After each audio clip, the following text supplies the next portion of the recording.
Hi everyone, it's New Jersey Garden. I wanted to show you yarrow in the garden before these blooms fade. The yarrow is a great plant to have.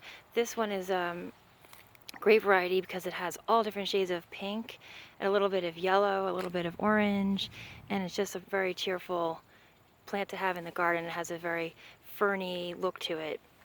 This variety really seems to sprawl a bit for me, which I don't mind. It doesn't seem to drop its seed too much.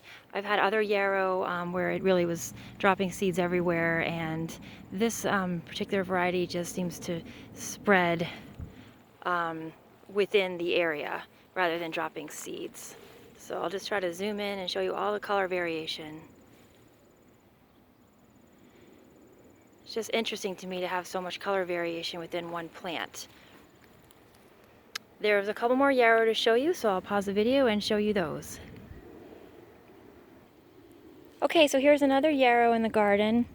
It's growing next to some zinnia seedlings that are going to bloom soon. And again, this is a really pretty pink variety. I think it's called Grapefruit. And I actually planted most of my yarrow from seeds. This particular one I may have purchased, but all my other yarrow I planted from seed. It's a really, really easy flower to grow from seed. So many different color variations within one plant. It's really pretty. I have all these little tiny insects that seem to like yarrow. I think they're, well, I have a bumblebee right there, but I think they're, I don't know if they're beneficial wasps, but they're like really tiny little creatures that look like wasps. If anyone knows, I would love to hear in the comments section what these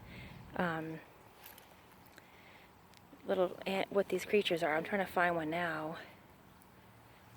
There's a couple flying around.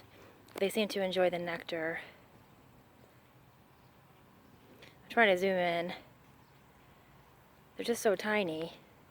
Anyway, it's such a pretty pretty plant to have, and there's one more yarrow to show you. One or two more yarrow to show you. Okay, here's another yarrow. This one is sort of like has more of a mounding shape to it.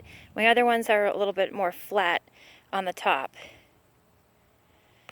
And this one seems to be uniformly pink with a little bit of white. So you can probably hear that in the background. My neighbors had roosters in the past, and they had told everyone in the neighborhood they weren't getting roosters again, and I think they got another rooster. They have chickens, so I apologize for the background noise. It's just a noisy rooster. Okay, one more yarrow plant to show you. So as you can see, this yarrow has finished its bloom. It was similar to the one I just showed you. I think it was the same variety. And what happens is they get kind of like dried out looking when they finish blooming. And I'll just cut this right back to the ground, and I'll get a second bloom later in the summer.